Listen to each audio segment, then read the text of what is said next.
मुझे बड़ी प्रसन्नता है कि आज के इस दिव्य महोत्सव में जो एक ऐतिहासिक बनने जा रहा है, उसमें हमारे बड़े ही भक्त हृदय श्री महेंद्रनाथ पांडे जी, आदरणीय श्री ब्रजेश पाठक जी,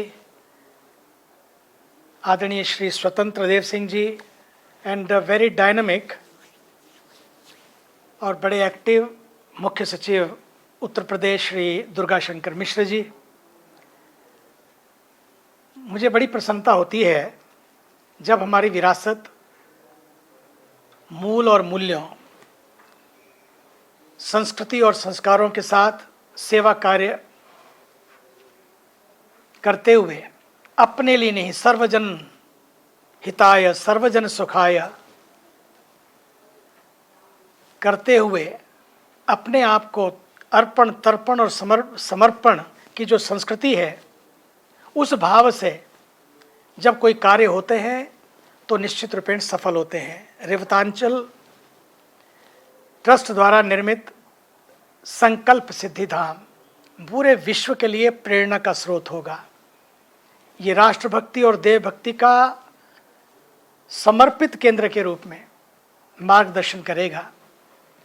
संकल्प सिद्धिधाम आध्यात्मिक ऊर्जा, शक्ति और शुचिता का केंद्र बनकर पूरे राष्ट्र को प्रकाशित करने का कार्य करेगा, ऐसा मुझे लगता है।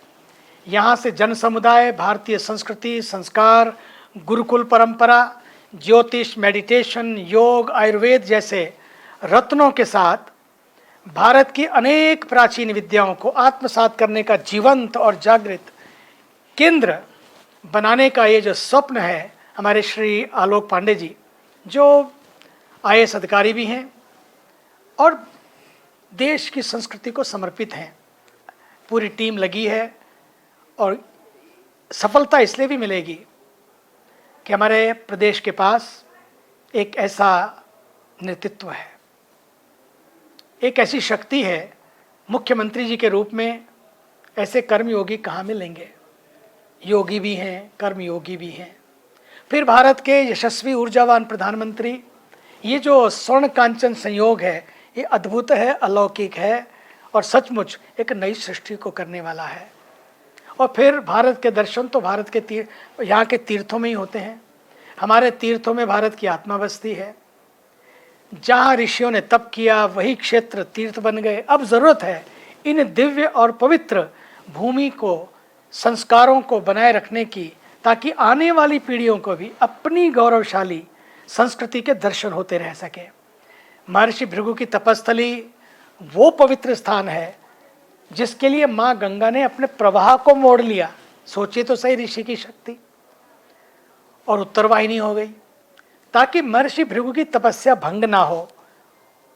बोलिए, इसलिए इस पवित्र तीर्थ की शुद्धता, पवित्रता और शुचिता को बनाए रखने तथा यहाँ की ऊर्जा को जीवंत और जागृत रखने के लिए इसे वैश्विक स्तर पर तीर्थाटन और इको पर्यटन के रूप में विकसित करने का ये जो प्रयास है ना, मैं इसकी भूरी भूरी प्रशंसा करता हूँ। बहुत ही प्रशंसनीय है, सराहनीय है और हम सबको गौरवान्वित करने वाला है।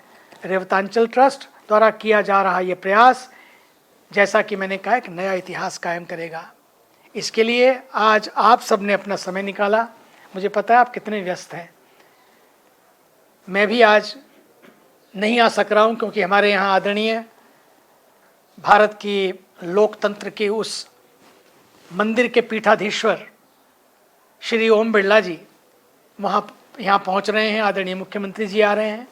इस वजह से यहाँ पर एक पूरे महीने के लिए पर्यावरण को समर्पित, अपनी भारतीय संस्कृति को समर्पित देवभक्ति और देशभक्ति का संगम, ऐसी दिव्य कथा जिसमें माननीय भागवत जी भी पधार रहे हैं एवं अन्य सभी संत भी पधार रहे हैं। मैं आप सबको भी आमंत्रित करता हूँ, आप भी एक एक दिन निकाल कर पधारेंगे। जो दिन आपकी अनुकूलता हो, मुझे बड़ी प्रसन्नता होगी।